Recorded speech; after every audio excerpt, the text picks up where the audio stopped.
ప్రియమైన భక్తులారా, శ్రావణమాసం వరలక్ష్మి వ్రతంతో మరింత పవిత్రమవుతుంది. లక్ష్మీదేవి ఆశీర్వాదం కోసం చేసే ఈ వ్రతానికి కావలసిన పూజా సామాగ్రి గురించి తెలుసుకుందాం. వరలక్ష్మి అమ్మవారి ఫోటో లేదా విగ్రహం, రాగి లేదా వెండి కలశం ఉత్తమం. 3 కొబ్బరికాయలు, విడి పూలు, పూల మాలలు, తులసి మొక్క ఉంటే దాని ఆకులు కూడా ఉపయోగించవచ్చు. నెయ్యి దీపం, అగర్బత్తి, కర్పూరం, పూజ సమయంలో వాడటానికి తమలపాకులు, వక్కలు, ఖర్జూరములు, పసుపు, కుంకుమ, గంధం, తెల్ల దారం లేదా నోము దారం, కంకణం తయారు చేయడానికి బ్లౌజ్ పీసులు, మామిడి ఆకులు, అరటి పండ్లు, ఇతర రకాల పండ్లు.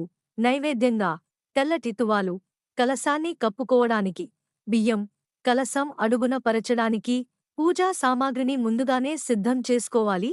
వరలక్ష్మి అమ్మవారి ఆశీర్వాదం అందరికీ ఉండాలని మనస్ఫూర్తిగా కోరుకుంటాను.